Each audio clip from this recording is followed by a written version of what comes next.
பேசுறதுல எனக்கு உடம்பெல்லாம் பேத்து விறுவிறுத்து போச்சு.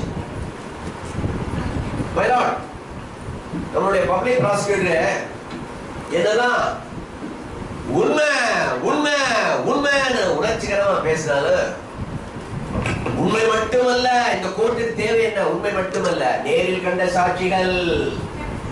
இன்றைக்கு வந்த 2 சாட்சிகளுமே அந்த சம்பவத்தை நேரில் பார்த்ததாக சொல்லவே இல்லை. ஆகவே 100 குற்றவாளிகள் தப்பித்தாலும் ஒரு நிரபராதி கூட தண்டிக்கப்படக்கூடாது என்ற செக்ஷன், ஐபிசி செக்ஷன் உங்களுக்கு தெரியாத செக்ஷன் இல்லை. எனவே எனது கட்சிக்காரர் குட்டப்பா நிரபராதி நிரபராதி நிரபராதி என்று என்னாலும் உறக்க கத்தி சொல்ல முடியும்.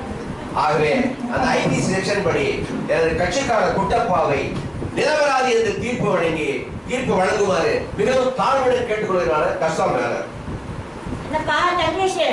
நல்லா Tamil பேசுறியே. Thank you, my lord. Continue this. Yes, sir. Kuttappa, நீங்க என்ன சொல்ல விரும்புகிறீங்களா? இப்போ ஆதி கேட்டீங்களே ஜட்ஜம்மா, நானும் பானுமதியும் கல்யாணம் ஆகி ஏதேதோ கனவு கண்டிருந்தோம்.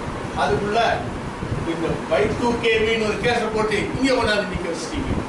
இப்போது இந்த வழக்கை கேட்டதுக்கு அப்புறம் நல்ல தீர்ப்பு சொல்லுவீங்கன்னு எதிர்பார்க்கிறேன். தீர்ப்பு சொல்லாமா? இதுவரைக்கும் நடந்த விசாரணைகளை வைத்து பார்க்கும் போதும் வந்த சாட்சிகளை வைத்து பார்க்கும் போதும்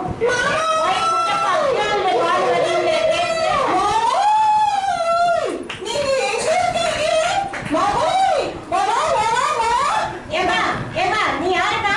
யாருடா நீ? சீரியஸா கேஸ் நடந்துட்டு நீ பாட்டுக்குள்ள யாருடா நீ? யாருமா உன் மாமன்? நான் எப்படி சொல்லுங்க, நீங்க வெக்கமா இருக்கீங்க.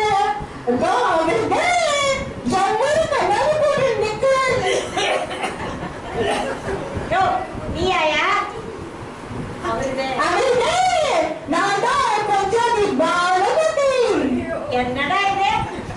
குட்டப்பா கீழ்ந்த பானுமதின்னு கேஸ் நடந்துருக்கு. இங்க இத்தனை பேர் வந்து பார்த்துட்டு இருக்காங்க. சீரியஸா நடந்துருக்கு. நீ என்னடா உயிரோட வந்து நிக்கிறியே?